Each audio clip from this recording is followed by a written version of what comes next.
එකෝමත් එක කාලයක රමණීය කදුවලල්ලක මනරම් රජමාලිගයක් තිබුණා. එම රජමාලිගාවේ ලස්සන රජකුමරියක් වාසය කළා. ඇයගේ නම හංසනදි කුමරියයි. ඇය ගොඩාක් ආදරණීය දයාවන්ත හදවතක් හිමි කුමරියක් මෙන්ම ඇගේ රූපය රත්රන් වලින් නිම කළ පිළිරුවක් මෙන් බෙබළුණා.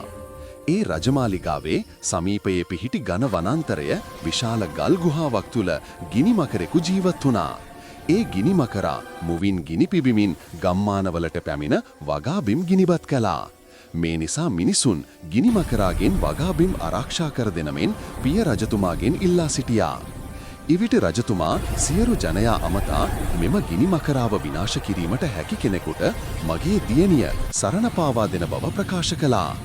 එහෙත් කිසිවෙකුත් මේ අභියෝගය සඳහා ඉදිරිපත් වුණේ නෑ.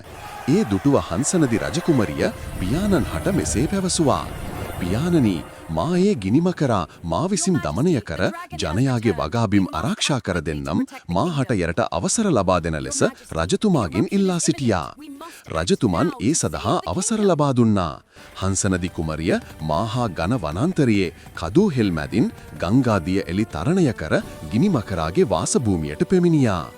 රන්වන් සිරුරක් හා කරුණාවන්ත හදවතක් හිමි කුමරිය දුටු ගිනි මකරා රජකුමරියට වසගයට පත් වුණා. අවසානයේ රජකුමරිය ගිනි මකරාට ආදරයෙන් කතා කළා. ගිනි මකරා සාවධානව සවන් යොමු කළා. අපගේ ගම්මානවලට කරදර නොකරන ලෙස රජකුමරිය ගිනි මකරාගෙන් කාරුණිකව ඉල්ලා සිටියා. ගිනි මකරා කුමරියගේ කාරුණාවන්ත හදවතට වසී වුණා.